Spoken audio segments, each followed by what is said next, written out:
Hello board students, Bihar board में जैसा कि आपको पता है जितना ऑब्जेक्टिव का वेटेज है उतना ही सब्जेक्टिव का भी वेटेज है। दोनों में से 50-50% क्वेश्चन आने हैं। तो आपको अगर सब्जेक्टिव पे आप ध्यान दे रहे हो, आपको ऑब्जेक्टिव पे भी देना होगा। मैं आपको ये बताऊंगी कि अगर आप इंग्लिश मीडियम से हो तो आपको कौन सा बुक लेना चाहिए ऑब्जेक्टिव के लिए। सबसे पहले तो मैं आपको ये क्लियर कर दूं कि अगर आप नीट या फिर आईआईटी का एग्ज़ाम देने वाले हो और आप बिहार बोर्ड का भी एग्ज़ाम देने वाले हो, यानी कि आप क्लास 12th भी कर रहे हो प्लस आप आईआईटी या फिर नीट के लिए प्रिपेयर भी कर रहे हो, तो ऑब्वियस सी बात है कि आप बहुत सारा ऑब्जेक्टिव लगाए होंगे। तो आप अपने ऑब्जेक्टिव के जो क्वेश्चन बैंक होते हैं प्रीवियस ईयर नीट के, आप उन्हीं को एक बार और लगा लो। अगर आप पहले से लगाए हुए और एक बार लगा लो तो वो आपके लिए मोर देन सफिशिएंट होगा। मैंने ऐसा देखा है। बाकी केमिस्ट्री में इजी भी क्वेश्चन है, मतलब सब में इजी होता है, बायो में थोड़ा टफ होता है।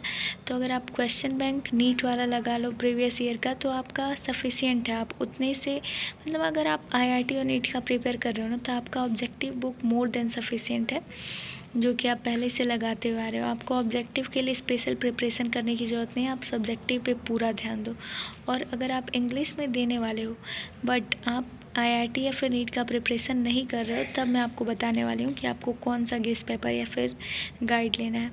एक्चुअली मैंने भी लास्ट टाइम में guess paper and question bank का यूज़ किया था, तो लास्ट के 2-3 महीने में मैंने इन सब चीज़ों का यूज़ करके पढ़ा था एंड मेरा 80% अबव स्कोर है। आपको भी मैं अपना हर एक चीज़ अच्छे से एक्सप्लेन करके बताने वाली हूँ। मैंने ब्रिलियंट का गेस पेपर लिया था। इसमें अच्छे खासे ऑब्जेक्टिव क्वेश्चन दिए होते हैं वेटेज के हिसाब से। लाइक रे ऑप्टिक्स का बहुत ज़्यादा वेटेज है, तो रे ऑप्टिक्स से 120 वगैरह ऑब्जेक्टिव क्वेश्चन दिए थे। बट मैं उतना ज़्यादा इफ़ेक्टिव नहीं समझूंगी, बट ठीक है, आप अगर लाइक एक भी क्वेश्चन नहीं करते हो तो उस हिसाब से बहुत अच्छा है ये। इसमें क्वेश्चन का लेवल अच्छा होता है, बिहार बोर्ड को टच भी करता है, थोड़ा सा अबव भी होता है।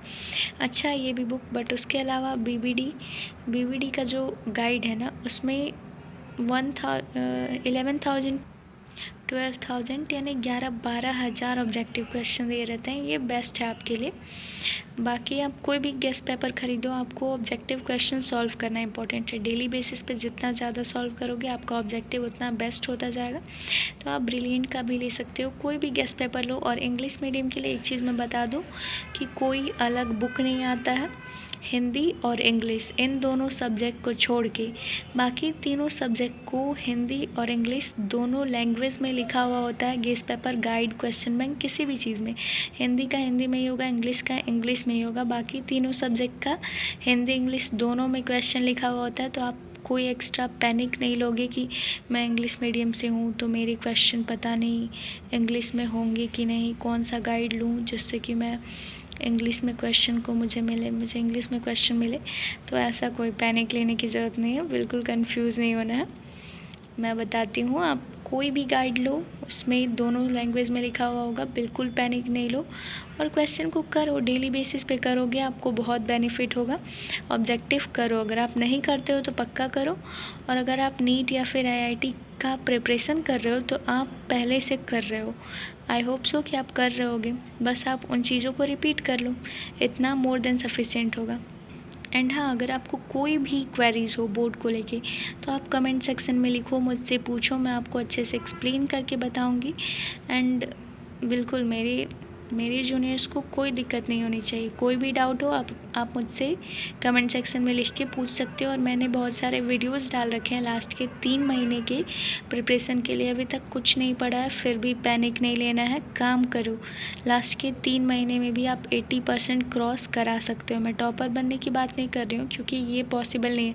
जो बंदे शुरू से हार्डवर्क कर रहे हैं ऑब्वियस सी बात है वही टॉपर बनेंगे, बट आप 80% 85% ईज़िली क्रॉस करा लोगे। मेरे वीडियोस और भी मैंने डाल रखे हैं लास्ट मंथ की प्रिपरेशन के बारे में, आप उन्हें भी जाके देख सकते हो। And till then bye bye, thanks a lot guys.